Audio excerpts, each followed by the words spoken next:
So what I want to go over today is this is mainly for people who are building a team. And I want to explain why it's really better to go wide than deep.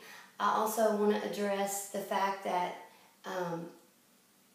where you get your points from and kind of the understanding about how so many of your points need to come out of a certain leg and things like that. So let's go over that.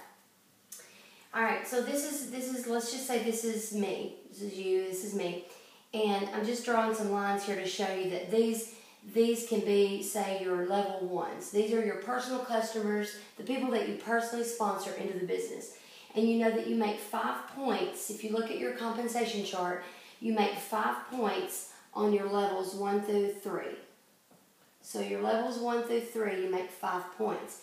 So you want to go wide and get as many level 1s as you can, because that's where most of your points will come from, especially when you're building.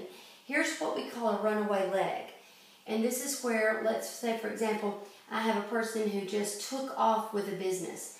He got 3 people, and that person got 2 or 3, and that person, and so forth. As you can see, level 1, level 2, level 3, I'm making 5 points. Level 4, starting to make 4 points.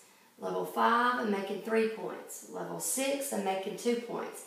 Level 7's 1 point. And beyond level 7's, 0 points. So, does it make sense to work with your levels, you know, your lower levels, your 6s, 7s, 8s, 9s, 10s? Well, it does, because obviously you want to help everybody. I mean, that's the bottom line. And the better everyone does in Plexus, the better our ambassador pool points are. However, you've got to work a little smarter as far as, you know, you can't spend all your time on lower levels. You know, it's not business minded. You're not making money, so you can't justify that. So you've also got to remember, though, you have something called compression. Let's say that your number, 5, 6, and 7 levels turn off their auto qualification. So they're inactive. All of these lower levels here, if these 3 levels here that you are paid on turn off their auto qual, these 3 levels here move up into that position. And then you're paid on those people as these positions.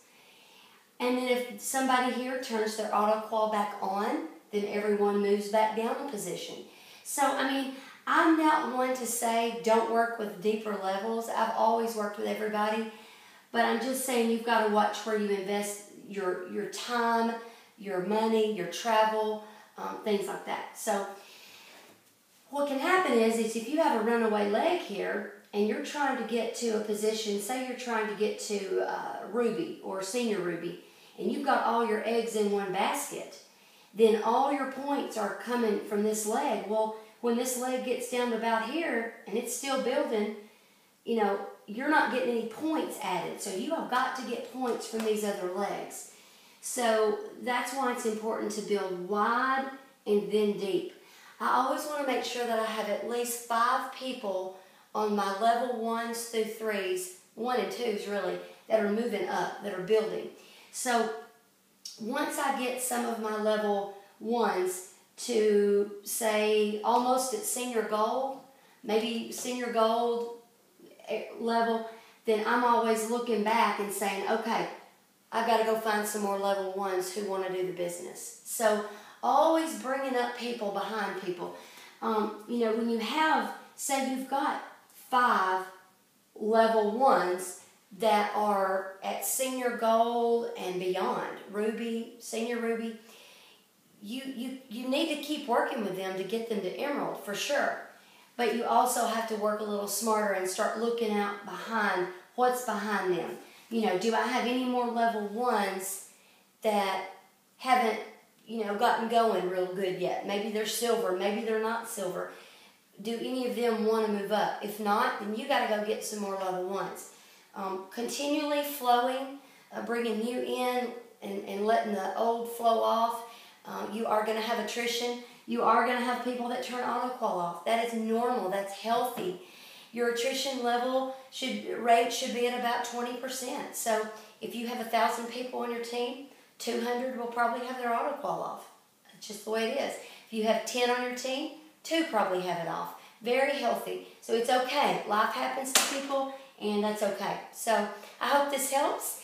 And primary leg would be your leg that's the strongest. And when it says you need 40 points outside your primary leg, that can come from all these together. That can be 5 points from him, 5 points from her leg. Maybe this person has some other people. This could be 20 points. All those combined can be the other 40 points outside of your primary leg for a certain level. So pay attention to your compensation chart. The reason that you need points from other legs is so that you don't have a runaway leg that does everything. And then, you know, this person can become an emerald and you still be a ruby. That is very common. But that's not going to happen as easy when you have points from these other legs. So the company's strengthening us by asking us to do that. It's very, very smart. It saves you a lot of heartache in the future, a lot of stress, a lot of disappointment to be able to build from those other legs. So you definitely want to always be sure you have points coming from those other legs. It's a very smart move. So hope this helps. Y'all have a great weekend.